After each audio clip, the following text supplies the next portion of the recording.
নমস্কার বন্ধুরা, Ayushi blog with কিচেনে আপনাদের সবাইকে স্বাগত।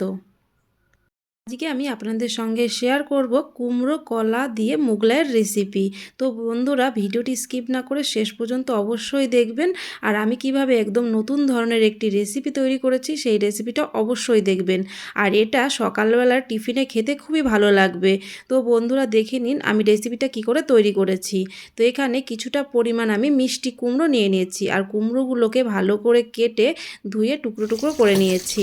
এরপর কুমড়োগুলোকে একটু সেদ্ধ করে নেব। তো সেদ্ধ করার জন্য এখানে কিছুটা পরিমাণ জল নিয়েছি, আর জলটাকে গরম করে নিয়ে কুমড়োগুলো দিয়ে দিয়েছি। আর এর মধ্যে দিয়ে দিয়েছি কিছুটা পরিমাণ লবণ। তো কুমড়োগুলোকে 10 মিনিট পর্যন্ত সেদ্ধ করে নেওয়ার পর কুমড়োগুলো সেদ্ধ হয়ে গেছে। তো এরপর একটি পাত্রের মধ্যে কুমড়োগুলো তুলে নেব, আর কুমড়োগুলোকে ভালো করে এখানে মাখিয়ে নিচ্ছি। তো এখানে কুমড়োগুলো মাখিয়ে নেওয়া হয়ে গেছে। এরপর মোগলাই তৈরি করার জন্য আমি আগে থেকে কিছুটা ময়দা মেখে ডো করে রেখেছিলাম।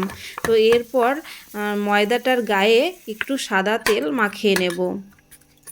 তো এখানে সাদা তেলটা একটু গায়ে মাখিয়ে নিয়ে এবার ছোট ছোট করে লেচিগুলো তৈরি করে নেব। তো এখানে আমি দুটো লেচি তৈরি করে নিয়েছি। লেচিগুলো তৈরি করে এরপর রেখে দেব।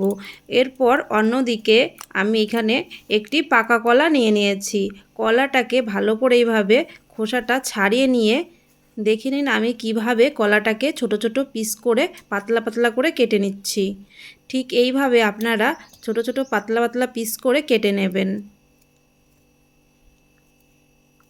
এখানে আমার কলাগুলোকে কেটে নেওয়া হয়ে গেছে। এরপর যে কুমড়োটাকে মাখিয়ে রেখেছিলাম সেই কুমড়োটা আর কলাটাকে আমি একসঙ্গে রেখে দেব। এরপর যে মোগলাই তৈরি করার জন্য যে লেচিগুলো রেডি করে রেখেছিলাম সেই লেচিগুলো আমি বড় বড় আকারে বেলে নেব। এরপর মোগলাইগুলোকে বড় বড় করে বেলে নিচ্ছি। তো এখানে আপনারা যেভাবে মোগলাই অন্য সব মোগলাই তৈরি করেন ঠিক সেইভাবেই পাতলা করে একদম রুটিটাকে বেলে নিতে হবে। মোগলাই রুটিটা বেলে নেওয়ার পর অন্যদিকে আমি এইখানে মোগলাইটা ভেজে নেওয়ার জন্য কিছুটা তেল গরম করে নেব।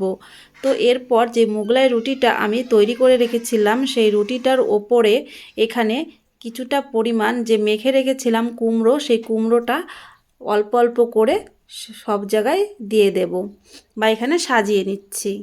তো এখানে কুমড়োটা প্রথমে দিয়ে দেওয়া হয়ে গেছে। এরপর দিয়ে দিচ্ছি যেই টুকরো টুকরো করে রাখা যেই কলাগুলো ছিল, পাকা কলাগুলো, সেই কলাগুলো দিয়ে সাজিয়ে নেব। তো এখানে আমি খুব সুন্দরভাবে কলাগুলো দিয়ে সাজিয়ে নিচ্ছি। তো দেখুন আপনারা কলাগুলো দেওয়ার পর আর কুমড়োটা দেওয়ার পর দেখতে কতটা সুন্দর লাগছে। আর এখানে আমি কিছুটা পরিমাণ দিয়ে দিচ্ছি গোলমরিচের গুঁড়ো, আর দেব কিছুটা পরিমাণ লবণ। তো আপনারা আপনাদের স্বাদ অনুযায়ী গোলমরিচের গুঁড়ো আর লবণটা দিতে পারেন। এরপর সাজিয়ে নেওয়া হয়ে গেছে।